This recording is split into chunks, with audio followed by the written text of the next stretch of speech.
Assalamualaikum warahmatullahi wabarakatuh. Selamat malam. Kembali lagi dengan saya Tama dalam Ada Apa Gerangan. Bagaimana kabar kalian? Semoga selalu diberikan kesehatan dan juga rezeki yang cukup. Malam ini ada sebuah cerita dari Dio Seta, kelanjutan kisah Danan dan Cahyo dalam serial Jagat Segoro Demit, dengan judul kali ini Setra Ganda Mayit. Setra itu kuburan, ganda itu bau, mayit itu mayat. Berarti kalau diartikan kuburan dengan bau mayat. Serem juga ya. Lalu seperti apa kisah kali ini? Langsung saja, teman-teman, ada apa gerangan? Ceritanya mulai dari sini.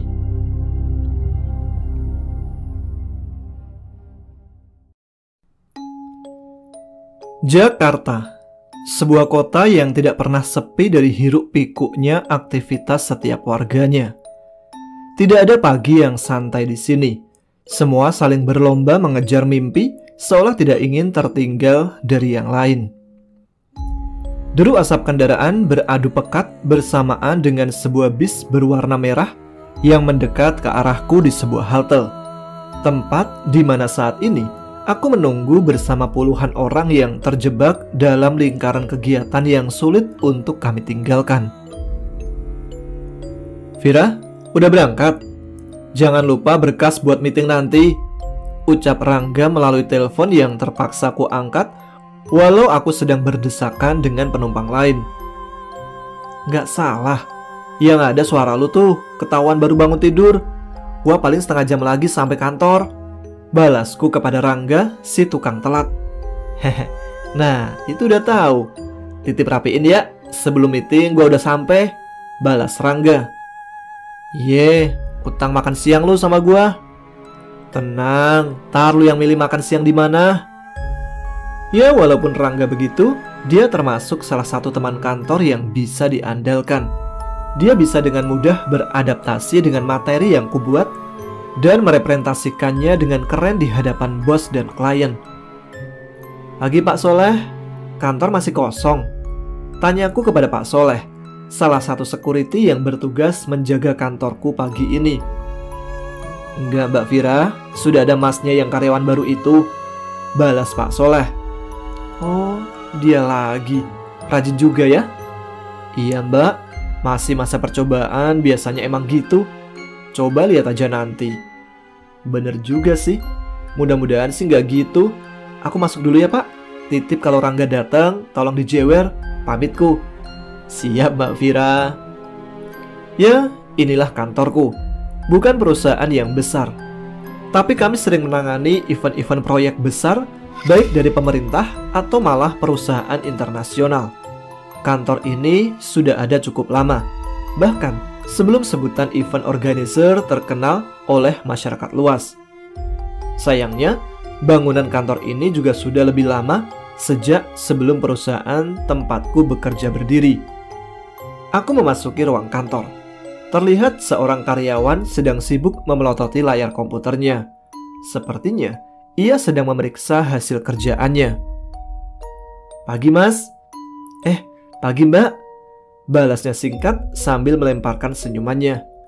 Untuk sekelas karyawan baru sepertinya, anak itu sudah cukup mandiri untuk mengerjakan pekerjaannya. Aku tidak terlalu lama memperhatikannya dan mempersiapkan perlengkapan kerjaku dan membuat segelas kopi panas untuk menemaniku mengecek materi meeting nanti. Tanpa sadar, satu persatu karyawan mulai datang memenuhi ruangan. Vira, katanya semalam kejadian lagi ya? Ujar seorang karyawan perempuan yang duduk di sebelahku. Diana, aku lebih senang memanggilnya Dian, salah seorang teman sedivisiku. Kejadian apaan? Mulai halu lagi ya pada?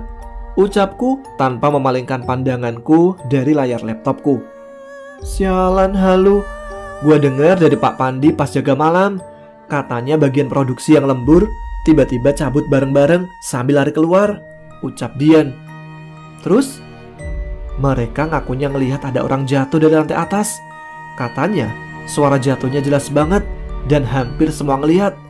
Tapi pas dilihat ke bawah gak ada siapa-siapa, cerita Dian.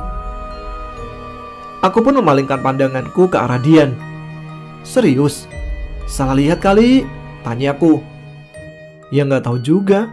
Tapi lu kan juga tahu, sebelumnya juga banyak cerita-cerita aneh di kantor ini, tambah Dian. Memang benar, cerita seperti ini sudah sering terdengar di antara para karyawan. Dulu pernah ada karyawati yang pingsan di gudang arsip. Waktu sadar, dia mengaku melihat ada setan besar berwarna merah di ruangan tersebut. Sebelumnya lagi, ada yang mendengar suara tawa cekikikan saat sedang lembur di ruangan ini. Hal-hal ini memang sudah menjadi kegelisahan untuk karyawan yang kerja di tempat ini. Tapi berhubung tidak ada korban yang berarti, jadinya kejadian itu hanya menjadi cerita yang saling menyambung dari mulut ke mulut. Lagian bos sudah sering dengar cerita kayak begini, kenapa nggak mau pindah kantor aja ya? Ucap Dian. Ya mana ada perusahaan pindah kantor cuman gara-gara masalah begituan sih. Kalau cuman gara-gara angker terus pindah kantor, rumah sakit bisa tiap bulan pindah dong, balasku. Ya nggak gitu juga. Lagian selama ini kan gak ada korban dari kejadian-kejadian aneh di sini. Wajarlah bos gak mau pindah. Lagi pula gue nyaman kok di kantor ini, tambahku. Ya juga sih. Semoga aja gak ada kejadian yang makan korban deh. Yaudah, meeting nan. Itu Rangga udah sampai tuh, ucap Dian sambil menunjuk ke arah Rangga yang baru datang dengan secangkir kopinya. Aku melihat Rangga yang baru masuk mengangkat tangannya menyapaku. Cek email, udah gua kirim, teriakku kepada Rangga. Siap, jeweran Pak Soleh juga udah gua terima, balasnya. Dia membuka laptopnya sambil merapikan rambutnya yang masih acak-acakan karena helmnya. Sip, emang terbaik Ibu Virati, karyawan favorit perusahaan sepanjang masa, ucap Rangga sambil mengangkat jempolnya. Aman, teriakku lagi. Aman, sisanya urusan gua, jawab Rangga yang tengah mengutak-atik sedikit berkas materi yang kubuat. Dan seperti biasa, presentasi progres project hari ini berjalan dengan lancar, sesuai janji Rangga yang mentraktirku makan siang di food court dekat kantor. Katanya semalam ada kejadian lagi ya? Tanya Rangga. Iya, gua diceritain sama Dian. Gak usah ikut-ikutan heboh lah, balasku. Bener, mikirin target aja udah horor, ngapain mikirin begituan? Ucap Rangga sambil menyerahkan minuman pesananku yang baru saja diantarkan pelayan restoran. Setuju? Balasku tanpa basa-basi. Aku pun menyelesaikan makan siang bersama Rangga sembari membahas rencana survei kami setelah ini. Beruntung tugas utama kami hari ini sudah selesai.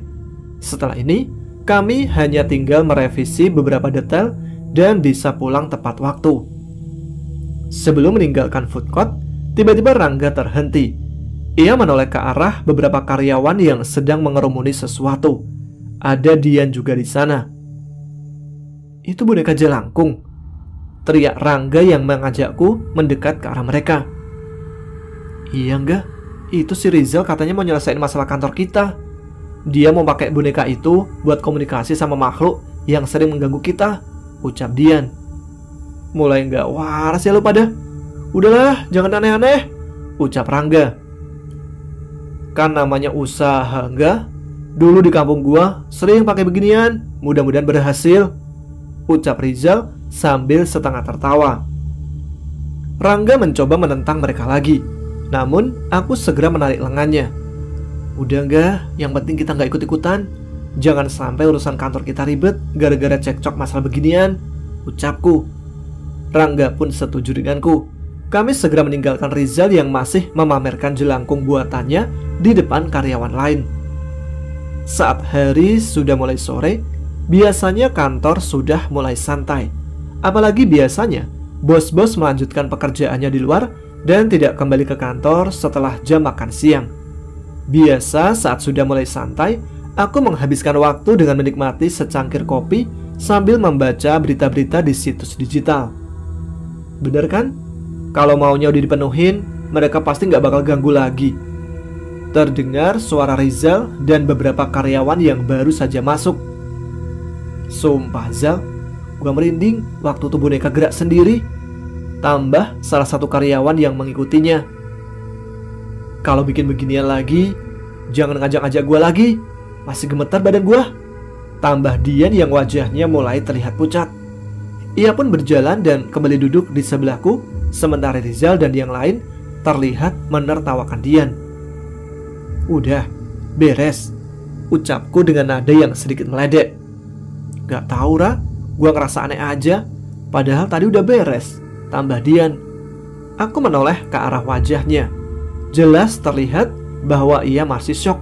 Wajahnya pun terlihat sedikit pucat. Aku menduga ia baru pertama kali melihat ritual seperti itu secara langsung.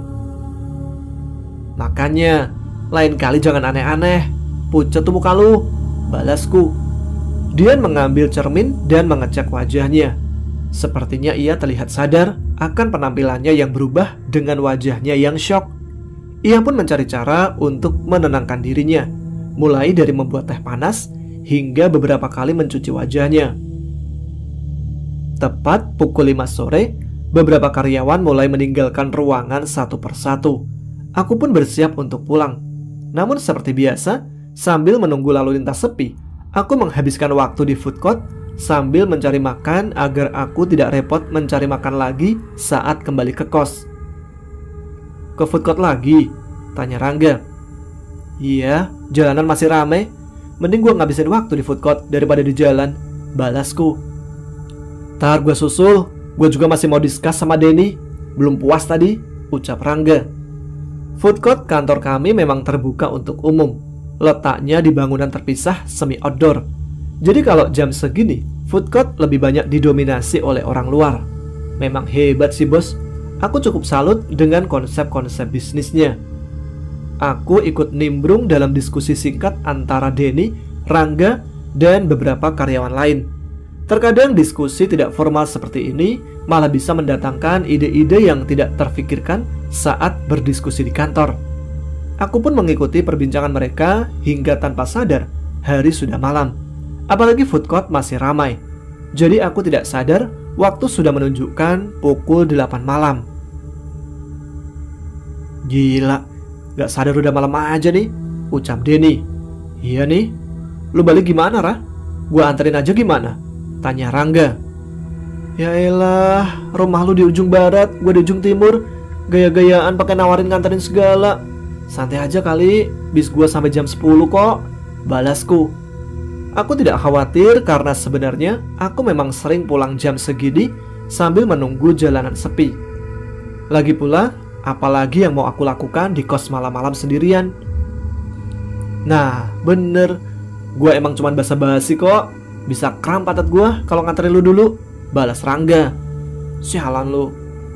Kami pun meninggalkan food court dan kembali ke arah kantor untuk mengambil tas yang kami titipkan ke security untuk segera pulang.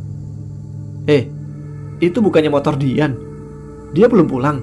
Tanya Denny. Iya, tumben-tumbenan dia belum pulang. Biasa paling tenggo dia, ucapku. Pak, dia masih di atas? Tanyaku pada Pak Pandi, security yang saat ini berjaga shift malam. Harusnya sudah pulang, Mbak. Lampu di atas sudah mati kok, ucap Pak Pandi. Tapi motornya masih di parkiran, Pak, tanya Rangga. Saat itu, aku teringat wajah pucat Dian saat tadi sore. Gua cek ke atas lagi deh, ucapku. Melihatku naik ke atas sendirian, Pak Sandi mengambil senter dan menyusulku. Seolah tidak mau sekedar menunggu, Rangga dan Denny pun ikut naik ke atas. Sudah mati semuanya, Mbak, lampunya. Gak mungkin masih ada yang di kantor, ucap Pak Pandi. Memang benar ucapan Pak Pandi. Tapi entah mengapa, aku merasakan ada sesuatu yang mengganjal di pikiranku. Shh, dengar suara nggak? Ucap Denny. Aku menajamkan pendengaranku, mencoba memahami maksud Denny. Dan benar, Ada suara seseorang yang menggumam seolah menyanyikan sebuah irama. Suaranya dari dalam ruang kantor, ucap Rangga. Pintu ruang kantor adalah pintu kaca dengan 2 daun pintu yang dilapisi kaca film. Dari luar hanya terlihat kegelapan di sana. Sialnya, saklar lampu ada di dalam ruangan. Pak Pandi yang juga mendengar suara itu juga penasaran. Ia mendekat ke arah pintu dan mengecek, menempelkan senternya ke pintu dan mengecek ke arah dalam. Aku ikut mengintip, mengikuti arah cahaya senter yang diarahkan oleh Pak Pandi. Suara itu semakin jelas setiap kami mendekat. Kami tidak menemukan sosok asal suara itu.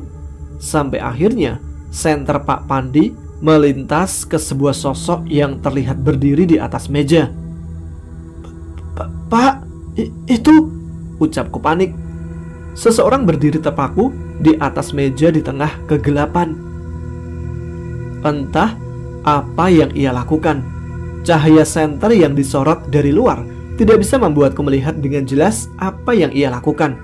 Yang jelas kali ini, aku benar-benar merasakan hal aneh yang membuatku merinding. "Apaan, Ra?" tanya Rangga. "Ada orang berdiri di atas meja, gak tahu ngapain," jawabku.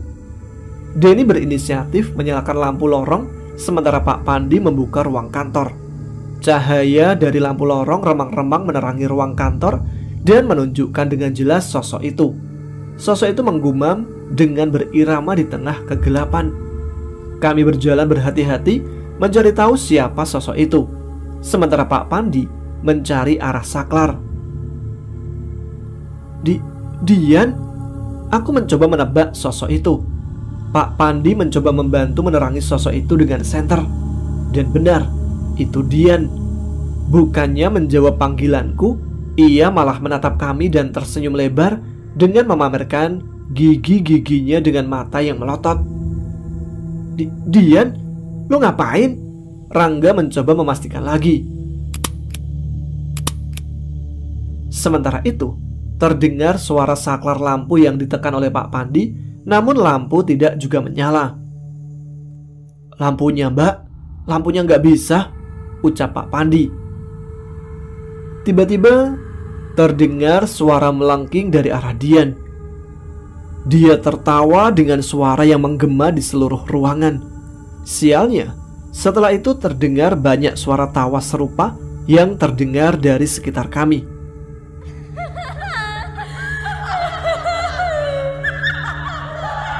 Tawa-tawa itu terdengar tanpa ada satupun sosok yang terlihat oleh kami. Seketika keringat dingin mengucur wajah Denny dan Rangga pun terlihat panik. Aku tidak pernah menyangka akan ada situasi seperti ini. "Dian pasti kesurupan. Gua telepon Rizal. Harusnya dia ngerti masalah beginian," ucap Rangga dengan gugup. "Pak Pandi, cari bantuan juga," perintah Rangga. Pak Pandi dan Denny sibuk dengan handphonenya mencoba mencari cara untuk menolong Dian. "Dian, turun Dian. Lu kenapa?" ucapku masih mencoba berusaha. Rangga merasa tidak sabar. Dia memberanikan diri dan mencoba untuk mendekati Dian, mencoba untuk menurunkannya. Namun, sebelum sempat mendekatinya, tiba-tiba terdengar suara kursi yang terjatuh dan terseret hingga membentur tembok seolah mengancam Rangga. Rangga terjatuh dan Dian memelototinya. Saat itu juga terdengar suara tawa dari tempat kursi itu terjatuh. "Gak, jangan. Rizal langsung kesini, kos dia deket kok," ucap Denny. Rizal memang dikenal mengerti cara menangani hal seperti ini. Eyangnya adalah salah satu orang pintar yang dianggap sesepuh di desanya.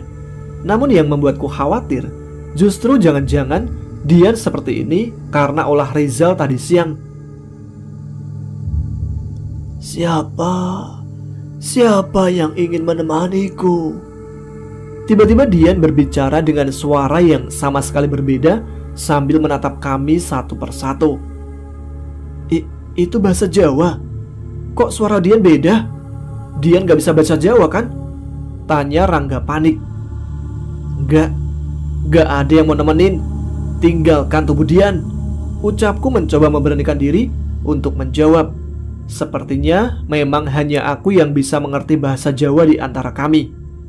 Mendengar ucapanku, Dian semakin melotot dan menatapku dengan kesal. Aku pun berusaha membaca doa dalam hati agar bisa selamat dari situasi ini dan agar Dian bisa sadar. Tidak lama, terdengar suara seseorang berlari dari arah lorong tangga. Dia berlari terburu-buru dan melemparkan helmnya untuk segera menghampiri kami. Seolah sudah membaca situasi ini, Rizal segera mendekati Dian. Kali ini, Dian terlihat gentar dengan bacaan doa yang dibacakan oleh Rizal semenjak ia masuk ke ruangan ini. Zal, aku ingin menjelaskan situasi, namun Rangga menahanku. Sepertinya ia tidak ingin aku mengganggu Rizal. Singkat, sangat singkat. Hanya dengan sebuah bacaan doa, Rizal berhasil menjemput Dian yang berdiri di atas meja dan kehilangan kesadarannya. Aku tidak menyangka Rizal memang mengerti hal gaib seperti ini. Kupikir selama ini ia hanya sok-sokan. Zal, gua kenapa Zal? Ucap Dian yang tiba-tiba tersadar tanpa mengerti apa yang terjadi. Lu kesurupan. Udah tenang aja, kita pergi dari sini, bahaya, ucap Rizal. Bahaya? Bahaya apaan Zal? Tanyaku. Belum sempat Rizal menjawab, tiba-tiba tercium bau busuk memenuhi ruangan ini. Rangga dan Dimas yang terlihat panik segera mengajak kami untuk meninggalkan ruangan. Belum sempat sampai ke pintu keluar, langkah kaki Denny terhenti. Ada bayangan hitam berdiri mematung di depan pintu menghadang kami. Bau busuk tercium dari arahnya. Dan saat kami mendekat, wujudnya semakin terlihat dengan jelas. Sosok putih yang terbungkus kain kafan dengan wajah yang sudah membusuk. Pocong! Teriak Rangga. Aku pun terjatuh, tidak mampu menahan rasa takutku. Apalagi saat ini kembali terdengar suara tawa dari belakang kami. Tidak hanya satu, tapi banyak. Ini adalah suara tawa yang kami dengar tadi. Angin dingin berhembus. Semua dari kami merasakan ada berbagai sosok yang menatap kami dari arah belakang. Aku menoleh dengan gemetar. Aku tahu ada sesuatu yang lebih mengerikan di belakang kami. Dan itu benar. Puluhan makhluk serupa menatap kami dari setiap sudut ruangan kantor ini. Pocong-pocong itu bergelimpangan memenuhi seluruh sudut kantor. Aku tidak bisa menahan rasa takut ini. Seandainya bisa, aku memilih untuk kehilangan kesadaran saat ini. Gudang! Ke gudang arsip! Teriak Rangga. Aku menoleh ke arah pintu terdekat di sekitar kami. Sesuai kata Rangga, mungkin tempat itu lebih aman. Pak Pandi pun segera mencari kuncinya dan berlari untuk membuka gudang itu. Beruntung makhluk itu tidak mengejar kami. Tapi ada satu hal yang kusadari saat menoleh ke arah sekumpulan pocong itu. Ada seorang kakek tua di antara pocong-pocong itu yang tersenyum memamerkan gigi hitamnya. Dari bentuk kepalanya yang terpotong sebagian, aku bisa memastikan bahwa ia bukanlah manusia. Lampu! Nyalain lampunya! Teriak Rizal. Denny segera berlari ke arah saklar dan menyalakan lampu gudang arsip. Beruntung lampu ruangan ini bisa dinyalakan. Pak Pandi pun mengunci ruangan, berharap makhluk itu tidak masuk ke tempat ini. Walaupun aku tidak yakin bahwa itu akan berguna. Zal, jelasin ke gua. Jangan-jangan ini gara-gara ulah lu tadi siang. Aku berteriak menuding ke arah Rizal. Rizal pun terlihat kalut. Ia mengacak-acak rambutnya seolah tidak terfikirkan akan muncul kejadian seperti ini. Jelangkung itu kan? Itu yang memanggil makhluk-makhluk ini kan? Tanya Rangga. Denny terlihat lebih sabar. Dia menahanku dan Rangga dan segera menenangkan Rizal. Seolah tidak ada pilihan, tiba-tiba Rizal mengeluarkan dari tas kecilnya sebuah buku kecil yang sudah lusuh. Dia melemparkannya ke hadapan kami. Ada sebuah lipatan kertas dengan tulisan-tulisan aneh yang terjatuh dari dalamnya. Ini buku apa? Maksud lu apa? Terus kertas ini? Raja? Tanya Rangga. Rizal mengangguk. Gua nemuin buku itu di berkas gudang belakang yang mau didisposal. Ada sesuatu di kantor ini yang gak beres. Bukan cuman gak beres, tapi bisa membahayakan kita, ucap Rizal. Aku membuka buku itu. Terlihat berbagai tulisan aksara Jawa dan beberapa tulisan yang dilingkari. Itu adalah tanggal, hari, dan weton. Di halaman sebaliknya ada beberapa gambar yang dilukis dengan tinta yang warnanya menyerupai darah. Gua udah tunjukin itu ke bos. Kemungkinan ada sosok di bangunan ini yang menunggu kemunculan orang dengan weton seperti yang tertulis di buku itu, tambah Rizal. Buat apa? Aku masih bingung dengan maksud Rizal. Rizal menghela nafas seolah terpaksa mengatakan apa yang selama ini ia sembunyikan. Tumbal. Seketika kami semua bergidik mendengar jawaban Rizal. Terus maksud permainan jelangkung lu tadi siang apaan? Gak mungkin gak ada hubungannya dengan ini. Dia langsung pucat pas tadi balik, ucap Rangga yang masih belum sepenuhnya percaya. Itu jelangkung bohongan. Gua pakai jelangkung itu supaya buat iseng nanyain tanggal lahir dan menghitung weton anak-anak kantor. Kalau emang ada yang sesuai, gua bisa minta tolong Mbah di kampung buat bertindak. Sialnya, gua nggak sadar si Dian ngelihat apaan sampai bisa pucat kayak tadi, balasnya. Jawaban yang sama sekali tidak kusangka. Ternyata sedari tadi kami sudah menuduh hal yang tidak baik kepada Rizal. Tadi selain aku ada 3 orang lagi. Mereka jalan ke atas. Pas gua merhatiin mereka, tiba-tiba gua nggak sadar, ucap Dian yang terlihat mulai mendapatkan kesadarannya kembali. Rizal menggebrak lemari arsip. Ia terlihat panik. Pak Pandi terlihat diam saja. Entah mengapa ia tidak terlihat kaget dengan cerita dari Rizal. Maaf mas, sebenarnya ada 1 orang lagi yang cerita hal serupa kepada saya. Tapi saya memang tidak menganggapnya serius. Saya nggak menyangka ternyata ucapannya benar, ucap Pak Pandi. Siapa pak?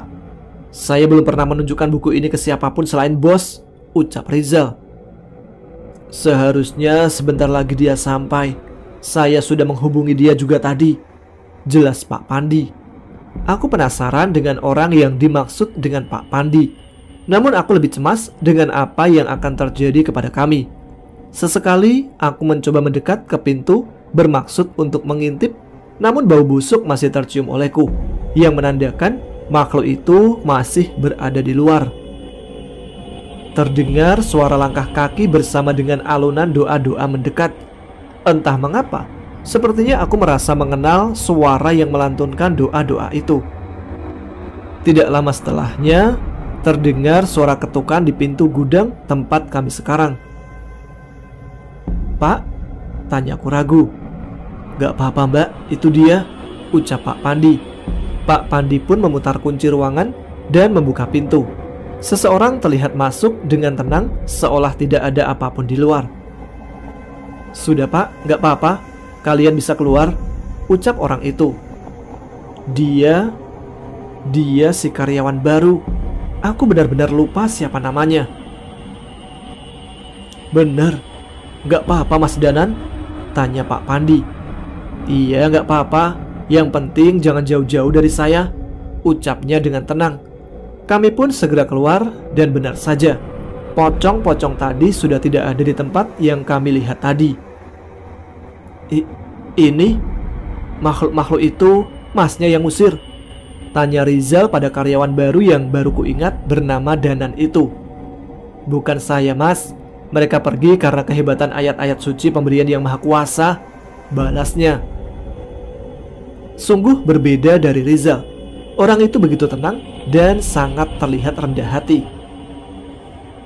Ayo mas Rangga, cepat keluar. Ada alasan kenapa makhluk-makhluk tadi tidak berani masuk ke gudang arsip, ucap Danan kepada Rangga yang masih tertinggal di dalam. Apa itu mas? Tanya Pak Pandi. Gudang ini sudah ada penguasanya. Biasanya dia muncul sekitar jam 11 malam, ucap Danan. Seketika aku teringat cerita tentang kejadian seorang karyawati yang pingsan karena melihat sosok besar bermata merah di gudang ini. Rangga pun mulai terlihat merasa aneh. Dia buru-buru keluar setelah menoleh ke belakang sekilas. "Ada apaan, Ga?" tanyaku. Enggak apa-apa. Bener kata Danan.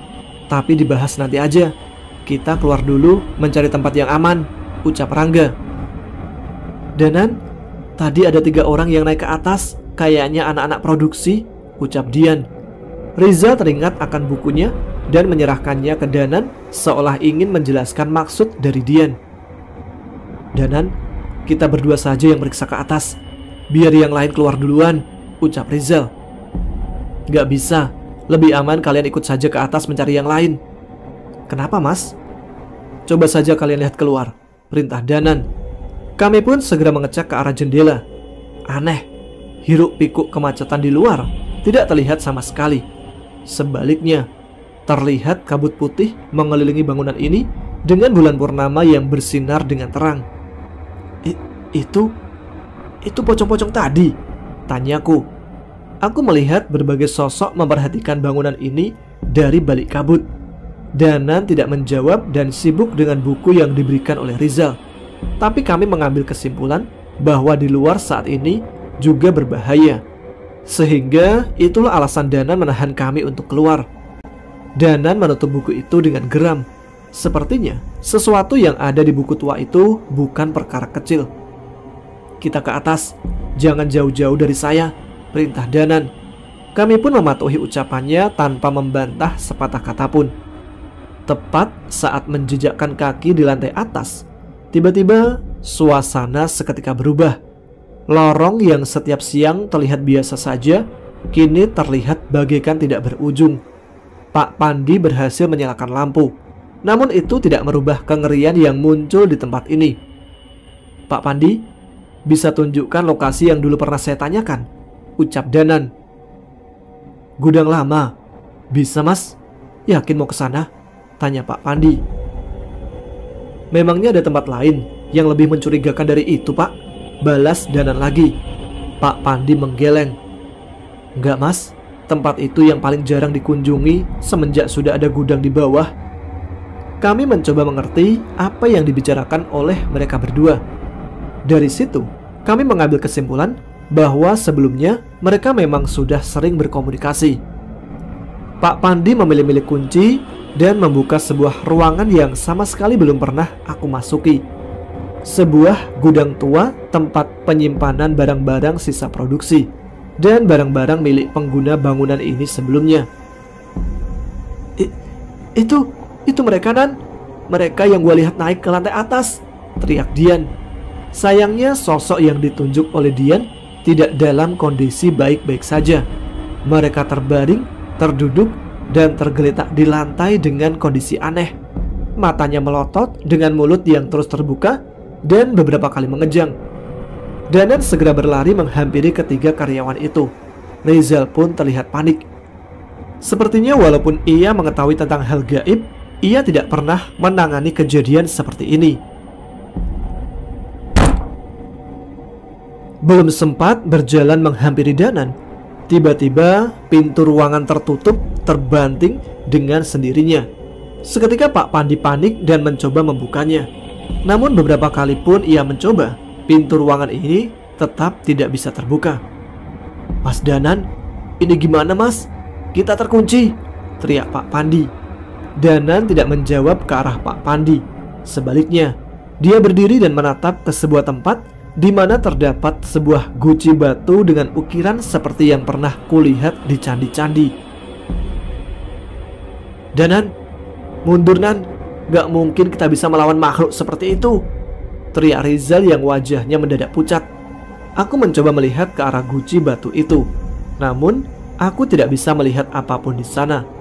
Tapi entah mengapa, Danan terlihat begitu serius dan Rizal terlihat ketakutan. "Pak Pandi, Rangga, bawa tubuh mereka bertiga ke salah satu sudut. Jangan berpisah," perintah Danan. "Lu serius mau ngadepin begituan?" tanya Rizal. "Memangnya ada pilihan?" ucap Danan. Danan terlihat menelan ludah. Sepertinya ia sendiri tidak yakin dengan apa yang ia lakukan. Tidak berapa lama, tiba-tiba kaca-kaca di ruangan itu bergetar. Beberapa kardus berjatuhan dan terdengar suara sosok menggeram di sekitar kami. Manusia? Bukan. Sudah jelas bukan. Di dekat guci itu, samar-samar muncul sosok makhluk berwujud kakek tua seperti yang tadi kulihat. Namun kali ini, ia terlihat lebih mengerikan.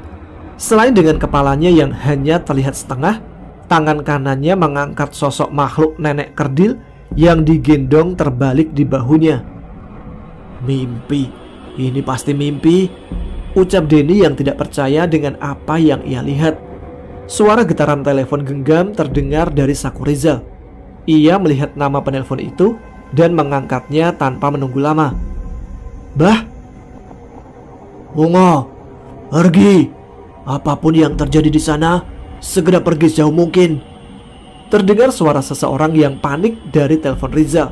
Sepertinya itu adalah Mbah Rizal yang pernah dikatakan sakti. Gak bisa, Mbah. Terlambat, Mbah, ucap Rizal panik. Rizal gak pernah melihat makhluk seperti ini sebelumnya, Mbah. Rizal harus gimana?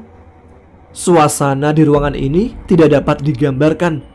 Ucapan Mbah Rizal menandakan betapa berbahayanya makhluk ini. Sedari tadi, Danan terlihat sedang membacakan sesuatu, seperti doa dan ayat-ayat suci.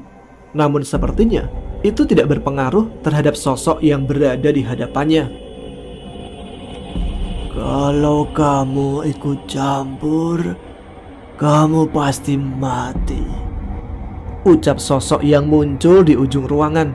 Semakin aku menatap sosok itu, penglihatanku semakin kabur. Tidak lama setelahnya, tiba-tiba cairan merah keluar dari mulutku.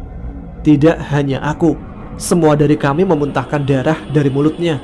Aku pun mulai merasa hampir kehilangan kesadaran. Danan yang melihat hal ini tidak ingin menunggu lama lagi. Dia membacakan sebuah ajian dan melakukan sebuah gerakan pukulan. Sosok setan itu seketika terpental ke belakang. Namun sepertinya itu tidak berdampak banyak. Ilmu kuno, ucap Rizal takjub. Setan itu tidak tinggal diam. Dia menari seperti kakek gila sambil tertawa cekikikan. Dia mengambil sesuatu dari lubang kepalanya yang tinggal setengah dan melemparkannya ke arah Danan. Sebuah benda hitam menjijikkan dihindari oleh Danan dan jatuh ke lantai. Baunya begitu busuk sehingga membuat kami muntah.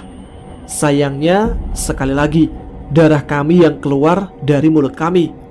Danan menerjang setan itu lagi, berusaha menahan hal serupa seperti yang setan itu lakukan tadi.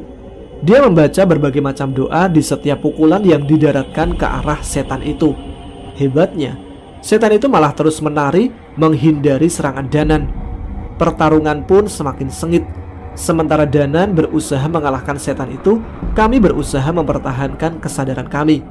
Rizal tidak henti-hentinya membaca doa yang kurasa untuk melindungi kami dan menjauhkan kami dari sosok lain yang mencoba mendekat. Rizal serius membaca telepon genggamnya. Sepertinya sebuah pesan panjang dikirimkan seseorang kepadanya. Danan, kita harus pergi. Dia bukan setan biasa. Dia akan lebih mengerikan saat tengah malam nanti, ucap Rizal. Apa maksudnya? Tanya Danan heran sembari terus mencoba menyerang setan itu. Bahku, dia menerawang dari desa. Ada sosok-sosok yang bangkit di berbagai sudut pulau Jawa. Dia salah satunya. Dia siapa? Danan semakin bingung mendengar ucapan Rizal. Kata mbahku, mereka setan-setan yang sudah ada sebelum zaman manusia mengenal peradaban. Sosok penghuni kerajaan Dedemit di Setra Ganda Mayit. Mendengar ucapan Rizal, Danan pun terhenti. Ia menoleh ke arah Rizal. Setra Ganda Mayit? Mbahmu tahu tentang ini? Tanya Danan. Gua nggak tahu, Nan. Yang pasti kita harus segera pergi sebelum tengah malam, ucap Rizal. Pilihannya antara pergi dan membiarkan setan ini gentayangan atau mengalahkan dia, kan? Tanya Danan. Iya, tapi belum sempat berbicara, Tiba-tiba Danan meninggalkan Rizal lagi dan kembali menghadapi makhluk itu. Aku tidak mengingat Danan membawa benda apapun. Tapi anehnya, kali ini Danan menggenggam sebuah keris di tangannya dan menerjang setan itu. Sebuah serangan mengenai bahu setan kakek itu hingga darah hitam keluar dari bahunya. Sayangnya, setan itu masih cukup lincah. Ia mengambil tusuk konde dari sosok nenek kerdil yang tidak pernah lepas dari tangannya itu dan melemparkannya ke arah Danan. Danan berhasil menghindar. Tapi tiba-tiba dia terjatuh dengan darah yang mengucur dari punggungnya. Entah apa yang terjadi, tapi tiba-tiba tusuk konde itu sudah menancap di punggung Danan. Dia terjatuh lemah. Sepertinya sulit baginya untuk kembali berdiri. Sudah selesai. Mati kalian semua, teriak setan itu seraya menyerang Danan dengan kuku-kukunya yang tajam. Namun kali ini ialah yang terhenti. Sosok nenek kerdil di tangan setan itu memuntahkan darah. Ada sesuatu yang melukai punggungnya. Gila, ini bukan pertarungan manusia normal, ucap Rizal. Apa Zal? Apa yang terjadi? Tanyaku. Sebelumnya aku gak percaya ilmu Rogo Sukmo itu benar-benar ada, ucap Rizal. Aku sama sekali tidak mengerti apa yang dimaksud olehnya. Tapi dari senyum kecil Rizal, sepertinya rasa takjubnya adalah hal baik. Danan melepaskan rohnya dan menusuk tubuh nenek kerdil itu dari belakang. Jelas Rizal. Sebenarnya kami ingin tidak percaya dengan ucapannya. Namun, apa yang terjadi pada kami saat ini benar-benar tidak terbantahkan. Nyai, teriak setan kakek itu. Kurang ajar.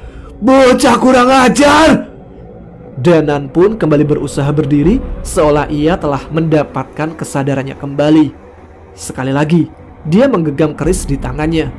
Namun, sebelum ia sempat bergerak, tiba-tiba asap hitam berkumpul di dekat setan kakek itu. Akan ku makan sedikit demi sedikit sukma kalian. Akan ku pisahkan tubuh kalian beratus-ratus bagian. Kalian tidak akan mati dengan tenang saat aku sudah mendapatkan kembali kekuatanku. Makhluk itu pun menghilang di balik asap hitam miliknya. Kami semua terdiam sejenak sampai akhirnya menyimpulkan bahwa Danan memenangkan pertarungan ini. Danan, lukamu? Teriak Rizal yang segera membantunya. Jangan langsung dicabut. Baca amalan putih dan tutup aura hitam di sekitar luka dulu, tahan Danan. Aku tidak mengerti perbincangan mereka. Namun sepertinya Rizal mengerti perintah Danan. Suara teriakan Danan terdengar bersama dengan tercabutnya benda berupa tusuk konde yang sebelumnya menusuk di punggung Danan. Pak Pandi, cek keluar. Apa kabutnya masih ada? Perintah Danan. Pak Pandi pun mengecek ke arah luar dan dia menarik nafas lega. Sudah aman mas? Berarti kita bisa pergi? Tanya Pak Pandi. Tapi Danan, mereka bertiga gimana? Mereka tidak kembali pulih? Tanya Rangga. Danan kembali mendekat ke arah 3 korban yang kami temui. Dia hanya membacakan doa dan menghela nafas. Sukma mereka sudah terlanjur diambil. Panggil ambulan, pertahankan tubuh mereka. Akan saya cari cara buat nolong mereka, ucap Danan. Rizal masih menatap Danan dengan takjub. Nan, lu itu sebenarnya siapa sih? Tanya Rizal. Pertanyaan yang sama dengan yang mau kutanyakan ke Mbah Muzal. Bisa tolong kamu temuin aku sama dia? Sepertinya sosok setan ini bukan satu-satunya yang bangkit malam ini, ucap Danan. Rizal pun mengangguk mengiyakan. Aku butuh tahu lebih banyak tentang yang dimaksud mbahmu itu, tentang kerajaan Demit di Setra Ganda Mayit. Buku tua yang kamu temukan ini sepertinya berhubungan dengan hal itu. Malam ini terasa begitu panjang. Suara mobil ambulan terdengar cukup lama saat mengangkat tubuh ketiga karyawan yang kondisinya sangat mengenaskan. Seperti yang kami duga, dokter tidak bisa mendeteksi masalah apa yang terjadi dengan 3 orang itu. Danan tidak berhenti membuka buku kuno yang ditemukan oleh Rizal. 2 orang itu terlihat mulai akrab. Entah apa yang mereka bicarakan. Namun yang ku tahu pasti, apa yang dibicarakan oleh mereka berdua pasti benar-benar di luar nalar yang bisa ku terima. Setra Ganda Mayit, pusaka, kerajaan demit.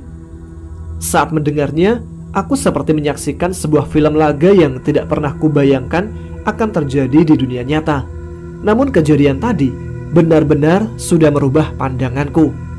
Aku melihat kartu absen yang ada di dekat tempatku duduk beristirahat di pos Pak Pandi. Danan Jaya Sambara, sebuah nama dari seseorang yang terlihat sangat biasa. Namun di balik kerendahan hatinya, ia menyimpan tanggung jawab yang sama sekali tidak bisa kubayangkan. Sekali lagi, aku membalik kartu absennya. Hampir tidak ada satupun keterlambatan di absennya. Tapi aku tahu, setelah ini beberapa akan ada banyak absen yang kosong di kartu ini. Aku hanya bisa berharap semoga saja ia tetap bisa kembali ke kantor ini dengan selamat. Seandainya hal itu terjadi, aku berjanji tidak akan cuek kepadanya lagi dan mencoba lebih ramah kepadanya.